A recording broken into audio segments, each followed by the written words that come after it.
for political purposes, my opponent's youth and inexperience. I could have been a contender. I could have been somebody. We have great fans. I want to thank them for being here. So it's a great night for Nebraska. The Nebraska Democratic Party is not going to have a sort of, burning bush moment where everything gets turned around in one election. That doesn't happen. Good morning, good afternoon, and good evening. I'm Mac McKoy, and welcome to the March 21st recording and live broadcast of Counterpoint Omaha, where in this case we've got three people in the studio today. We have Larry's on the phone over in Nevada, Iowa. Dorsay is in studio along with the co-host Dennis P. Crawford, and I'm Mac McKoy, and I'm just kind of producing this program right now because these guys are doing it so much better than I can do it, and I thank you all for being here. All right, Dennis, let's go to economic turmoil. Is that what you said? Yeah. That's what I said, yeah. I mean, here's the problem. Businesses and consumers need predictability, and they need certainty from the president and the Congress, and we're not getting that right now. Trump's tariffs are on one day, they're off another day, they're on, they're off, and so nobody knows what their costs will be next month. Businesses don't know, consumers don't know. It's just one surprise after the other. And the level of tariffs that Trump has imposed so far is $1.4 trillion in just 2 months. In contrast, he only imposed $400 billion in tariffs during his entire first term. Tariffs are a tax. They're a tax on imports. And Trump's tariffs or taxes will cost the average family $1,200 a month. And he's promising more. $1,200 a year. $1,200 a year. Thank you, Mac. I misspoke. That's okay. You're a Democrat. That's all right. You do that a lot. Oh, stop.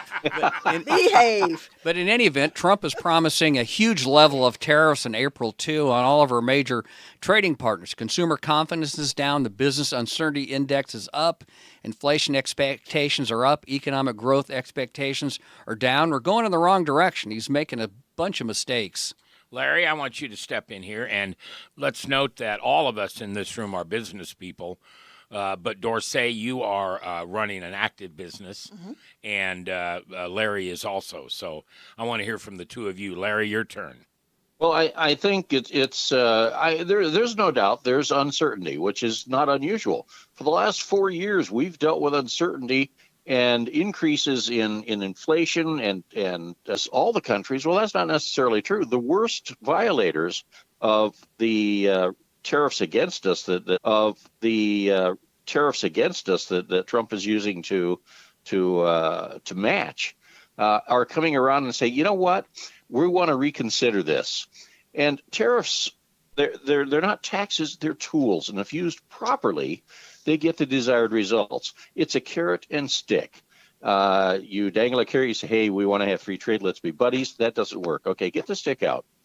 And when the stick starts to work, you stop hitting them.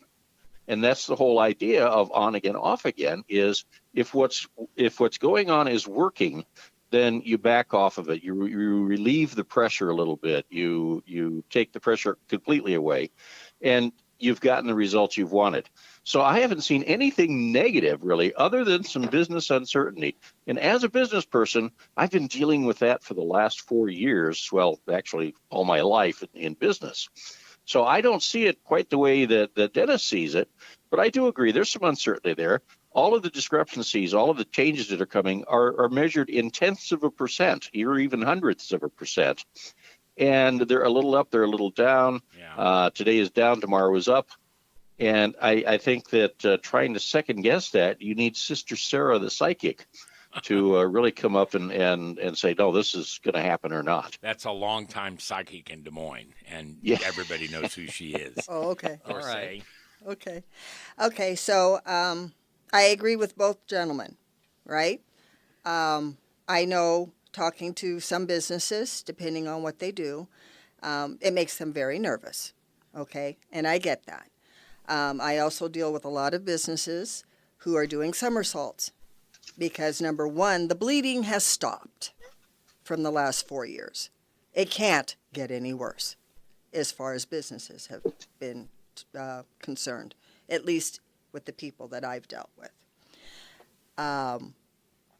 Insofar as the tariffs, I have many friends that are Mexican. I have many friends that are Canadian. And yes, they're not happy about it. However, they completely understand why we're doing what we're doing, because they all say we have been kind of goofing you guys around, and we're aware of it. Yeah. And we've been waiting for you to catch us. And now you've done it, and they're pushing back, of course, but they have basically done what has been necessary in order for us to stop being goofed around, right? Well, yeah. So and well said. And it's so I did two little pieces of research this week. I know Dennis, surprised. I did research. One, I made a call to my former stockbroker. I don't play in the markets anymore, and he said they're very busy because as these prices of stocks go down, there are buyers stepping in to buy these stocks that are now 20% lower or 25% lower. And also, he made the comment that tariffs create jobs. yes. Because if it's going to cost the consumer more to buy something from China, if we can produce it over here, it'll cost less. Yes. You're shaking your head no. I'm shaking my head, and here's why. The history of tariffs is one of failure. Theoretically, they sound really good on paper, but the reality, if you wage a trade war, you have to assume that Trump's going to handle his end of the bargaining competently. He's not competent. He lost the trade wars during his first term, and he's losing the current trade war. And B, you also have to assume that our trading partners will act competently. Canada, Mexico, China, the EU, they could easily botch and overreact in a trade war and raise their own tariffs too high. It's a very dangerous and risky strategy. There was an international trade war during the Great Depression when Hoover was the president. The Smoot-Hawley tariff passed in 1930, and it turned a recession into a depression. So it might sound good in theory, but in reality, tariffs have been a failure. But we've got factories opening up and Yes. industries opening up. Yes. They're adding jobs. The other thing I would make the comment on is when it comes to Europe, we drive European cars all over the place. Yes, we do. And They their don't- tariffs are crazy Yeah. on us. But they don't have Fords and Chevys and Dodges. They don't have American cars over there. Isn't it good that the president is trying to equal that base? Here's the thing is the 2020 trade deal with Mexico and Canada, that was Trump's work. So if there's any complaints about trade fairness with Mexico and Canada, that's on Trump. He negotiated this flawed deal in 2020. And the reason why we have trade deficits with Mexico and Canada is, number one, there's a lot more Americans than Mexicans and Canadians, and we're the wealthiest country in the world. We buy a lot more of their stuff than they buy of our stuff because there's a lot more Americans and we have more money. Correct. So it's not unfairness. And Yes, it is. And Trump is just going about it entirely the wrong way. No. Or say, go ahead. So here's my deal. As an American and as someone who has supported military families and someone who has supported American, I go out of my way to make sure that the 99.9% of my products in my home are made in America. I don't buy foreign cars. I don't buy anything that says made in China or anything else. The only thing I bring home from Mexico is when I'm in Mexico and I'm bringing stuff back for souvenirs, okay? And I have always been that kind of person. And I know for a fact that buying stuff from overseas helps other economies. And I like to do that. And I like to feel that we are trying to be good neighbors. But you don't get to goof me up just because I buy more of your stuff. And you don't get to take advantage of me because you think you have me over the barrel.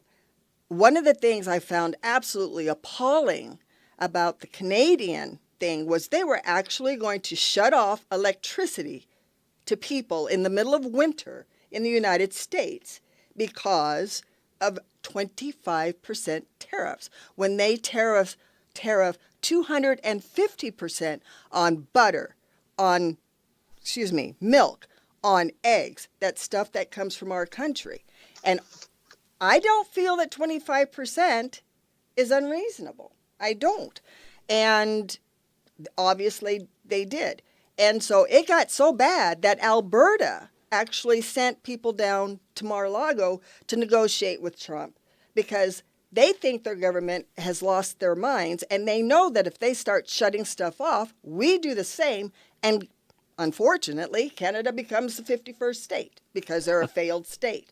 Canada is in a very, very, very bad position right now. They've taxed their people beyond being able to do anything. They come over the border to get medical care because they sit in queue for 6 to 8 months before they can see a doctor. All right, Larry, I want you to jump in here. Dennis is over here just crawling all over himself. No, he's not. He's being good. I know he It's is, good but for him. I've known Dennis long enough to know when he wants to say something, Oh. But go ahead, Larry. Well, first of all, Trump's tariff war or war with China worked, actually. I mean, he got China to re-up their purchases during him and bring it back to the pre-tariff days and above. And then he added an extra part under there that China agreed to, that they would in the future purchase even more.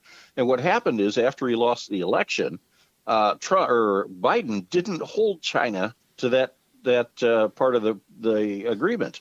So we lost out on that entirely because Biden wasn't strong enough to hold China to the agreement they made with Trump. Second of all, regarding us buying a lot more product, we do. We buy a huge amount of products. And I don't know about you guys, but when I buy in bulk, I get discounts. When I buy in bulk, I look for lower prices. We buy a lot from other countries. The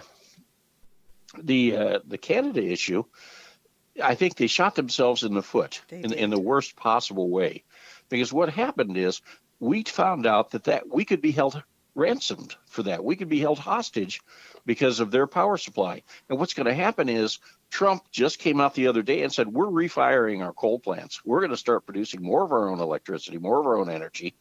And what's going to happen is Canada is going to be capable of producing energy, but won't have any place to sell it to. They can't ship electricity overseas.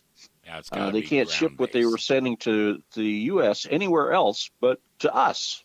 So that means those sales aren't going to be made. The revenue is going to be lost, and we're going to be more energy independent, and that's going to cost them in the long run. And I think that's what they were trying to avoid, and I think it's just too late. I think they shot themselves in the foot. I agree. Thanks, Larry. Now the voice of reason, Mr. Crawford. I am indeed, yes.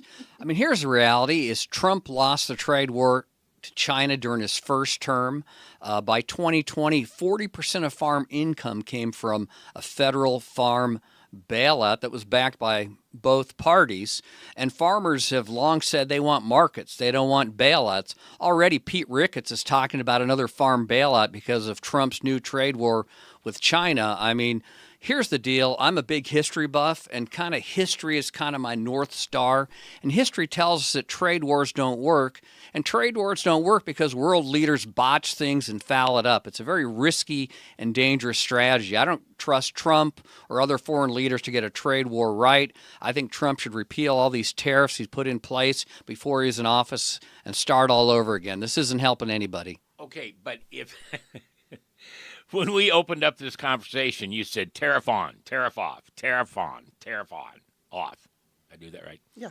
So if he did what you just said, you think he should repeal them, they, whoever they are going to say, wait a minute, he's going back and forth. We don't have any steadiness in the economy. Well, yes, say I'm repealing it. It's definitive. I'm not going to put them back in place. I'm going to talk to our trading partners, and there won't be any change in tariffs until we make a new agreement with Canada, Mexico, EU, China, South Korea et al. It's just like, let's get together, hold a summit conference, make a deal, and then that'll be the deal. It'll stay in place. Businesses and consumers need stability and consistency. They need predictability, and we're not getting it right now. Well, I want to go back to what you said before that. I disagree with the we're not getting comfortable, or what am I trying to say? We're not getting what we need. But I do agree with you on the summit. It would be nice to just get everybody together. Yeah. Yeah, and I get that, but I'm sitting here, and having been part of the global scene, right? Economy. Nobody's interested in negotiating with the United States without these tariffs. We've gone to them many times and said, can we negotiate whatever? And everybody looks at us and they blink and they say, yeah, we'll go ahead and do that. And they never do. The UN is prime example. Nobody pays their fair share. And then everybody starts falling off the roof and the United States phone starts ringing, fix it. But they don't want to help us support that infrastructure. So I'm not really into summits because nobody's really... One of the things that irritates everybody on the other side about Trump is that he is American-centric, and I agree with it 100%, because we've been taking care of everybody since I've been on this earth, and we get kicked in the teeth every single time, and ungratitude and ungrateful, and people being, we don't like Americans, and they're pushy and all this, and okay, fine. Help us, and help us pay for your stuff. It aggravates me to no end to see what's going on in U.S. aid. Larry?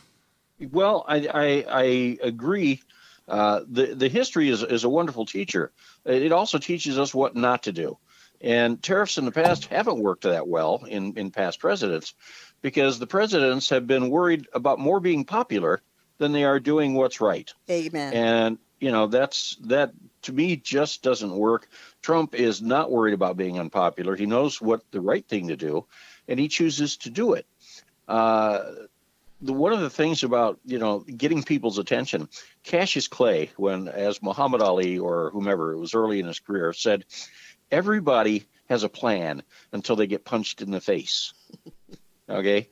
And once you get their attention, then all of a sudden they don't know what to do. And what we've done and what Trump has done internationally has basically said, hey, here's the line. We're either going to have a fair trade or we're going to make sure we come out on top of it. And we have the assets, we have the production, we have the capabilities to take out just about anybody in the world economically. Right. But it'll cause some suffering on our part. So what Trump does is he says, okay, I'm going to do this unless you do this. He gives them finite goals. He says, this is what I want, and here's how you can avoid this tariff. And at first, everybody says, well, I think the president of Colombia or someone else said, Canada. It was Canada said, we're going to go with tariffs, and we're going to hold our tariffs on until we get the respect from the United States. And then Trump says, okay, I'm going to double it to 50% tariffs. And the next day they come back and said, well, you know what? Respect isn't everything. We've decided we're going to drop our tariffs. Dennis, last word on this. Well, here's the big picture is the tariffs failed during the Hoover administration and contributed to the Great Depression. And part of the post-World War II settlement between the United States and the other world powers was that the world would have lower tariffs to promote prosperity and international trade, and the U.S. would be the leading power, establish alliances like NATO, alliances with Japan and Australia, and we established what I would term a Pax Americana. America has been a benevolent world power compared to those in the past, and American military power and prosperity has prevented a great power war since 1945, and Trump is threatening to overturn that post-World War II international order that has maintained peace and prosperity in the United States and most of the rest of the world, and I think that's a big mistake. All right, kids, we're going to take a break, and I want to make sure that I got this topic correct that you wanted to do next, Dennis. The Democratic Party is in disarray. They are. Wow. It's true. I'm going to enjoy that coming out of your mouth. It's got to be more than one breath, though. I mean, you got to agree with it. All right. If you're listening for the first time, I'm Mac McKoy, and we have three people who are going to be on our panel on a regular basis. One, the gentleman you hear on the phone, is Larry Sloan. I've known Larry for 30 years. He lives in Nevada, Iowa. Dorsay, you are here. We've known each other for a few years, and you're just really smart, and I really appreciate that. And, Dennis, I love you. You're wrong almost all the time, but I love you. We have a great panel here, let me tell you. I do. I am very, very, very pleased with this. Yep. This is fun. Panel. All right, we're going to take a break. We'll come back, and the Democratic Party is in disarray. That's Mr. Crawford's opinion. We'll see what we have to say here on Point.